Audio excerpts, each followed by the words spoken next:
Have you ever asked yourself when was the last time you allowed yourself to breathe? Listen to your own thoughts.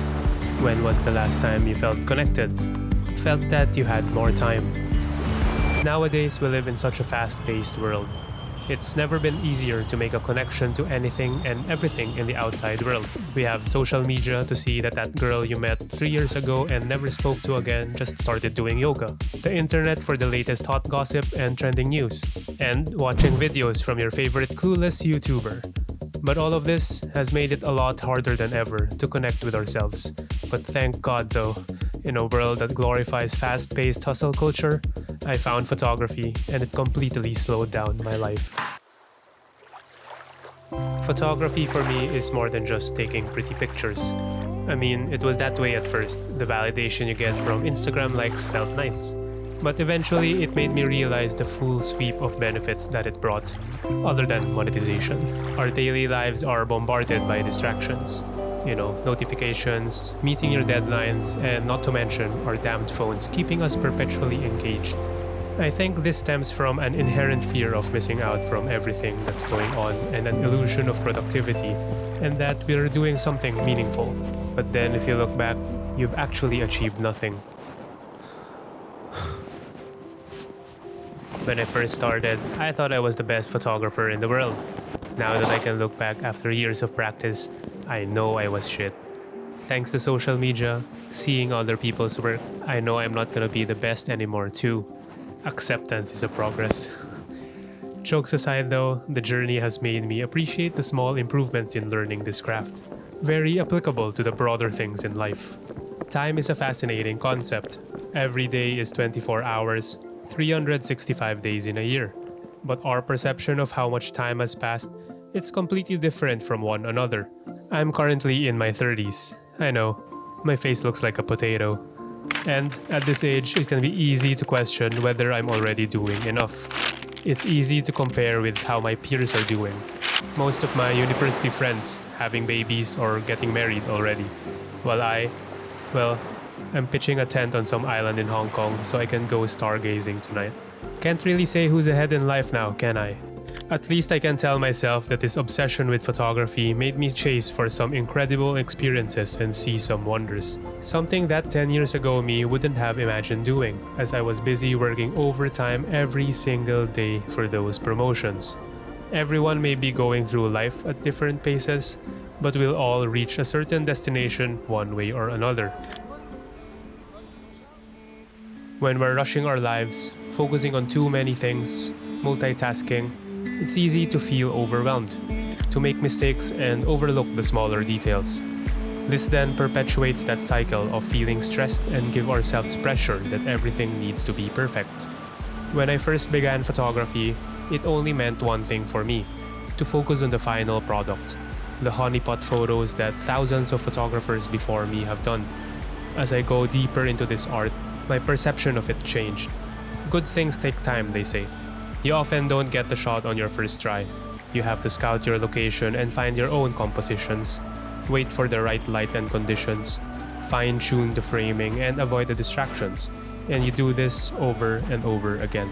This workflow helped me to shift the mindset from the end result and focus on my own personal experiences. Slowing down lets us focus on the smaller things that we would have missed had we rushed things through. There are just so many distractions that overload our senses day to day. I keep recalling how so many times these distractions disconnect me from being present in the moment. The number of times on a social gathering where I scroll through my phone instead of connecting with the people around. I mean, these cows socialize better than I do. While doing photography doesn't fully help my social skills, I still think I'm socially awkward. But it does bring me closer to nature, and in those moments, I feel completely present. I observe, I breathe, I listen to the sound of the waves hitting the shore, the golden light of the sun illuminating the landscape, and the wind caressing my face.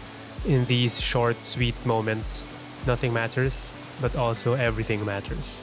I don't know if that makes sense.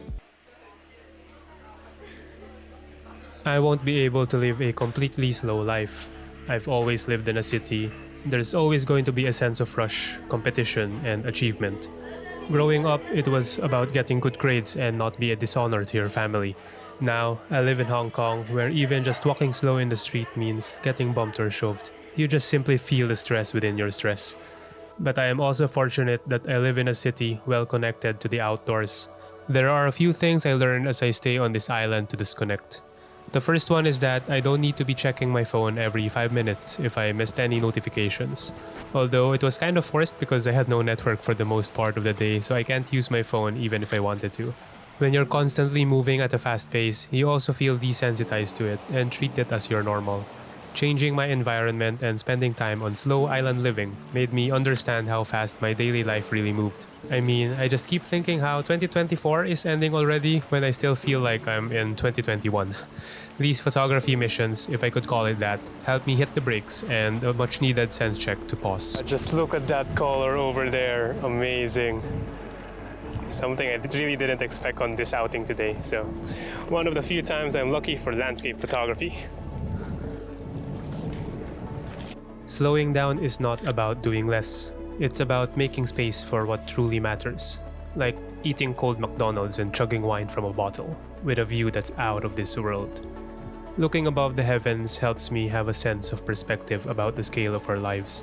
We are but a tiny speck in this grand universe. What we do will probably not make an impact if we zoom out to the wider scheme of things. But individually, we can still place importance in a number of things. Our families, friends, health, and mental well-being for a start. We shouldn't let all the distractions in this busy, fast-paced world take away our focus from the core things and passions because a lot of those simply don't matter.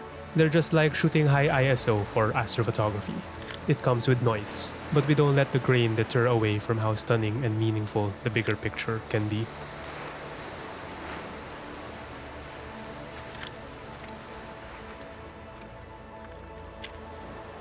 When you start to feel overwhelmed with the pace, ask yourself, why do you need to be rushing in the first place? Is everything that's filling up your time actually something you need to be doing? Or are they just random nonsense that hold you back from being present in the moment? They say time is money. It's one of our most precious resources in life. The question is, how are you going to spend it? This is going to be the last video that I'm filming here in Hong Kong for this year, and I just wanted it to be a bit more meaningful and inspiring. You know, try to become a TED Talk speaker once in a while. Maybe you're not even a photographer, but hopefully this video was able to inspire you to think about the passion projects that you wanted to start for the next year, especially that you're probably starting to write off your New Year's resolutions. So try to add on that list having a slow life once in a while next to getting fit and losing fat. And I just wanted to give all the supporters of the channel a heartfelt thank you and a happy new year. See you in the next video. Thanks for watching.